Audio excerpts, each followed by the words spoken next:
Last video में हमने reflection का स्टडी किया था, रिफ्लेक्शन फ्रॉम प्लेन मिरर। अब हम स्टडी कर रहे हैं reflection from curve mirror, reflection from curve mirrors. Now in order to focus a parallel और divergent beam by reflection we need curve mirrors. अगर किसी भी बीम को हमें फोकस करना है तो हमें क्या लगता है, कर्व मिरर चाहिए। अब ये कर्व मिरर कहाँ यूज़ होते हैं और कौन से वो हम देखते हैं, लेकिन कर्व मिरर यूज़ कहाँ होते हैं? एक तो टॉर्च में होते हैं। टॉर्च में बल्ब के पीछे देखो रिफ्लेक्टर होता है, that is nothing but a mirror. Then headlight, car की हो या आपकी बाइक की हेडलाइट के पीछे रिफ्लेक्टर होता है, that is a mirror. Then rear view mirror of vehicle के जो मिरर होते हैं, आपसे जो देखते पीछे वाली कौन सी गाड़ी आ रही है, rear view mirrors are a spherical mirror और अ कर्व मिरर। उसे क्या कहते हैं हम? Curve mirror. अब ये कर्व मिरर कौन से टाइप के होते हैं और क्या होते हैं, ये हम देखते हैं कैसे बनते हैं। Now curve mirrors, this are parts of sphere. ये एक स्पीयर का पार्ट है। अगर ग्लास का स्पीयर होगा तो उसका ये पार्ट होता है। पॉलिश फ्रॉम आउटसाइड, अगर हम आउटसाइड से उसको पॉलिश करते हैं, ओके, मीन्स हम उसको आउटसाइड से पॉलिश करते हैं, इनर साइड ऐसे ही रखते हैं, एकदम चमकीला कर देते हैं स्पीयर को, तो उसमें हमें इमेज दिखाई देगी। ओके, सो अगर हम आउटसाइड से उसको पॉलिश करते हैं, अच्छी तरह से प्लेन कर देते हैं एकदम पॉलिश करके, तो वो मिरर कौन सा हो जाएगा? कॉन्वेक्स। और फ्रॉम इनसाइड, अगर हम इनसाइड से स्पीयर का अगर एक पार्ट लेंगे, उसके इनसाइड से अगर हम पॉलिश करेंगे तो वो कौन सा मिरर हो जाएगा? Concave mirror. अब देखो ये हमारा स्पीयर है, सर्कल नहीं है, क्या है? स्पीयर है। अगर स्पीयर का मैंने रेड पार्ट कट कर लिया, और आउटर साइड को मैंने पॉलिश कर दिया, इतना पॉलिश कर दिया कि उसमें इमेज दिखे, तो वो क्या हो जाएगा? मिरर। उसे हम क्या कहेंगे? Convex mirror. देन हमने दूसरा स्पीयर ले लिया, उसको मैंने वंस अगेन रेड पार्ट मैंने कट कर लिया, ये मैंने कट कर लिया, और इन साइड से मैंने क्या कर दिया? इसको पॉलिश कर दिया। तो पॉलिश कर दिया तो मुझे इन साइड से क्या दिखेगा? इमेज दिखेगी। तो उस मिरर को हम क्या कहेंगे? Concave mirror. कॉनकेव मिरर को इनसाइड पॉलिश होती है, कॉन्वेक्स मिरर को आउटसाइड पॉलिश होती है। ओके, ये समझ में आ गया। Now the radius of sphere of which a mirror is a part is called as the radius of curvature of the mirror। अब देखो इस कर्व का रेडियस क्या होगा? इस रेड पार्ट का मिरर, जो भी स्पीयर का रेडियस होगा, जो भी स्पीयर का रेडियस है वही रेडियस इस कर्वेचर का है।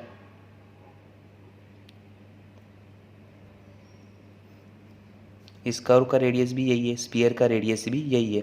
So radius of sphere of which a mirror is the part, तो स्पीयर का रेडियस जिसका मिरर भी एक पार्ट है, उसको हम क्या कहेंगे? Radius of curvature. इस कर्व का वो रेडियस है आर। समझ में आ गया? वही हमारा मिरर के कर्वेचर का रेडियस है आर। तो रेडियस ऑफ कर्वेचर टर्म समझ में आ गया और कर्व मिरर समझ में आ गया। अब एक रिलेशन आपको देखना है, क्या है? नाउ फॉर स्फेरिकल मिरर्स और for curve mirror focal length is equal to half of radius of curvature. ये हमेशा याद रखना है। फोकल लेंथ हमने स्टडी किया है, बाद में इसके आगे हम फोकल लेंथ एक बार और स्टडी करने वाले हैं। सो फोकल लेंथ जो भी होता है मिरर का, वो क्या होता है? Half of the radius of curvature. So f is equal to r by two. ये इक्वेशन याद रखना है। अगर आपको रेडियस दिया है और फोकल लेंथ फाइंड आउट करना है तो इस फॉर्मूला से फाइंड आउट कर सकते हो। Focal length is equal to R by two. So what is focal length? Spherical mirror के फोकल लेंथ क्या होंगे वो अब हम स्टडी करते हैं। Focal length for a concave mirror, okay, inside polish वाला concave mirror, it is the distance between pole and the point at which parallel incident rays are converge। okay, it is the distance between pole and the point at which parallel incident rays are converge। जहाँ भी रे converge होती है वो point और पोल, इन दोनों के बीच का डिस्टेंस क्या होता है? Focal length. किसके लिए? कॉनकेव मिरर के लिए। किसके लिए? कॉनकेव मिरर के लिए। अब हम कॉन्वेक्स मिरर का देखते हैं, देन डायग्राम से स्टडी करेंगे। तो for convex mirror it is the distance between pole and a point where parallel rays appears to be converging after reflection। तो ये पोल और पॉइंट है जहाँ ऑल रेज कॉन्वर्जिंग हमें लग रहा है, ऐसे पॉइंट के बीच का डिस्टेंस क्या होता है? Focal length. अब दोनों मिरर के लिए हम डायग्राम से स्टडी करते तो अच्छे से समझ में आ जाएगा क्या है फोकल लेंथ। ये है हमारा कॉनकेव मिरर। पहले कॉनकेव मिरर देख लेते हैं। कॉनकेव मिरर इनसाइड हमारा क्या होता है? पॉलिश होता है, आउटसाइड से पॉलिश नहीं होता, इनसाइड से पॉलिश होता है। तो ये देखो, ये हमारा प्रिंसिपल एक्सिस है। प्रिंसिपल एक्सिस P पोल, F फोकल पॉइंट और C क्या है? Centre of curvature. ओके, तो अब ये जो ब्लू लाइन दिख रही है, ब्लू लाइन क्या है? लाइट आ रही है पैरेलली, वो इंसिडेंट किस पे हो रही है? मिरर पे। और लाइट जब मिरर से रिफ्लेक्ट होती है तो मैंने रेड कलर से दिखाई है उसे। तो यह इंसिडेंट बीम और यह है रिफ्लेक्टेड बीम। देखो, जैसे ही incident beam, parallel beam concave mirror पे इंसिडेंट होती है तो क्या होती है? ये सारी एक पॉइंट पे फोकस हो जाती है। सारी क्या हो जाती है? एक पॉइंट पे फोकस हो जाती है। उस पॉइंट को हम कहते हैं फोकल पॉइंट। उस पॉइंट को हम क्या कहते हैं? Focal point. And distance between pole to focal point, distance between pole to focal point, ये क्या हो रही है? सारी कॉन्वर्ज हो रही है। तो जिस पॉइंट पे ये कॉन्वर्ज होती है, सो पोल से कॉन्वर्ज होने वाला पॉइंट तक का डिस्टेंस क्या होता है? Focal length. उसे हम क्या कहते हैं? Focal length. और सेंटर से पोल तक का डिस्टेंस होता है रेडियस ऑफ कर्वेचर। ये क्या है हमारा? Radius of curvature. ये समझ में आ गया। नाउ कॉन्वेक्स मिरर के लिए क्या होगा? कॉन्वेक्स मिरर ये हमारा आउटर पार्ट क्या है हमारा? पॉलिश है। तो अब देखो, पैरेलल रे यहाँ भी आ रही है, पैरेलल रे यहाँ आ रही है, और रेड लाइन क्या इंडिकेट कर रही है? हमारी रिफ्लेक्टेड रे। तो जैसे ही रे आएगी मिरर से रिफ्लेक्ट होगी, यहाँ चली जाएगी। अब हमें क्या लग रहा है कि ये रे इस पॉइंट से आ रही है।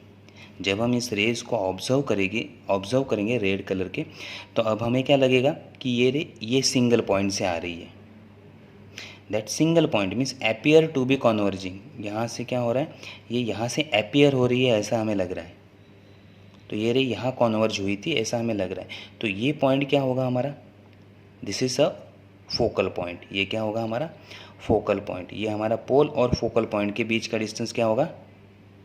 Focal length. क्या होगा? Focal length. और पोल टू ये हमारा सेंटर ऑफ कर्वेचर।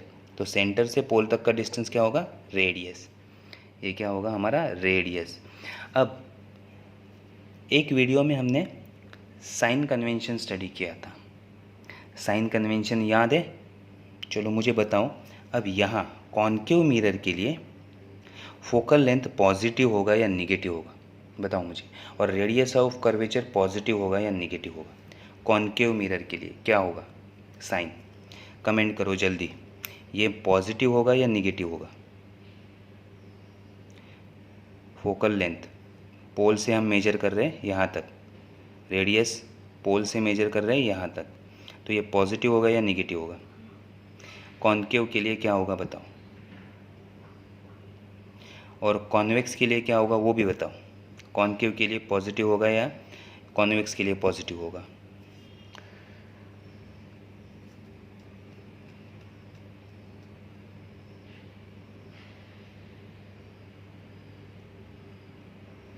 चलो किसके लिए? ठीक है, देखते हैं अभी क्या है, किसके लिए पॉजिटिव होगा। देखो ये लेफ्ट हैंड साइड में है, लेफ्ट हैंड साइड वाले सारे डिस्टेंस निगेटिव, पोल से लेफ्ट हैंड साइड वाले निगेटिव, तो कॉनकेव मिरर के लिए एफ निगेटिव होगा, आर भी निगेटिव होगा। और कॉन्वेक्स मिरर पोल से राइट हैंड साइड है, सारे डिस्टेंस पॉजिटिव, तो एफ पॉजिटिव होगा, आर भी पॉजिटिव होगा। Sign convention for concave mirror focal length negative, radius of curvature negative. For convex mirror focal length positive and radius of curvature positive.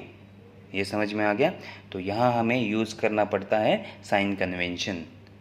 जब आप math इसमें problem solve करोगे तो आपको पता चलेगा क्या पॉजिटिव लेना है क्या नेगेटिव। लेकिन ये हमेशा याद रखना है, कॉनकेव मिरर के लिए फोकल लेंथ निगेटिव होता है, कॉन्वेक्स मिरर के लिए हमेशा पॉजिटिव होता है, ये चेंज नहीं होंगे, हमेशा निगेटिव के निगेटिव ही रहेगा, पॉजिटिव का पॉजिटिव ही रहेगा इसके लिए।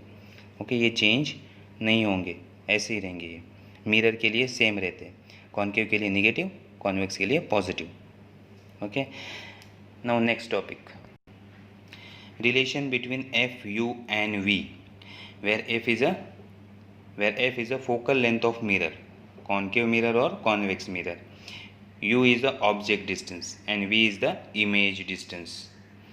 ओके, सो रिलेशन क्या है, अब आपको डायरेक्ट दिया है, इसका प्रूफ आपको नहीं है, लोअर स्टैंडर्ड में हुआ होगा ये आपके लिए। So what is f is the focal length of mirror, u is the object distance, v is image distance. तो relation between f u and v is given by 1/f is equal to 1/v plus 1/u, याद रखना है mirror formula. So mirror के लिए जो formula use होता है relation के लिए वो क्या है, 1/f is equal to 1/v plus 1/u, ये हमारा फॉर्मूला है relation between F you and v के लिए। नाउ नेक्स्ट, अब हम पावर का स्टडी करते हैं, मिरर का पावर क्या होता है वो। फोकल पावर, कॉन्वर्जिंग और डाइवर्जिंग एबिलिटी ऑफ लेंस और a mirror is defined as the focal power. वो लेंस कितना कॉन्वर्ज कर सकता है, कितना फोकस कर सकता है एक लेंस को, एक रेज को, लाइट जो आ रही है उसको कितना वो एक जगह कॉन्सेंट्रेट कर सकता है या फिर डाइवर्ज कर सकता है, उसकी पावर क्या होती है, फोकल पावर। वो पावर क्या होती है, फोकल पावर। सो कॉन्वर्जिंग और डाइवर्जिंग, कॉन्वर्जिंग और डाइवर्जिंग मीन्स लेंस कितना कॉन्वर्ज करता है, अगर लाइट आ रही है तो कितना ये कॉन्वर्ज करता है ये, या फिर कितना ये डाइवर्ज करता है। इस पावर को हम क्या कहते हैं, इस लेंस की पावर को हम क्या कहते हैं, फोकल पावर। अब इसको मेजर कैसे किया जाता है, तो पावर के लिए formula it is measure as P is equal to 1/f, 1 focal length. So power is the reciprocal of focal length, focal length का रेसिप्रोकल अगर आप लेंगे तो आपको क्या मिलेगा, पावर मिलेगा। मीन्स इसका जितना फोकल लेंथ ज़्यादा उतना पावर कम, जितना फोकल लेंथ ज़्यादा उतना पावर कम, जितना फोकल लेंथ कम उतना पावर ज़्यादा। ओके, देन इसका ऐसा यूनिट है डायोप्टर। ऐसा यूनिट क्या है, डायोप्टर, उसको कैपिटल D से इंडिकेट किया जाता है। 1 dioptre is equal to 1 metre inverse. इसका यूनिट क्या है, डायोप्टर, फोकल लेंथ है, लेंथ का यूनिट क्या होता है, मीटर। सो 1/मीटर that is metre inverse. So 1 dioptre is equal to 1 metre inverse, ये कन्वर्जन, 1 डायोप्टर क्या होता है, 1 metre inverse.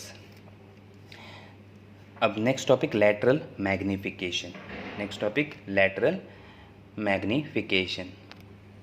Now what is lateral magnification, lateral magnification is the ratio of, it is the ratio of image distance to the object distance, it is the ratio of image distance to the object distance, or m is equal to v by u, m is equal to v by u, yes, m is equal to v by u, that is image distance to the object distance। इसका आप ratio लेंगे तो हम आपको क्या मिलेगा, lateral magnification.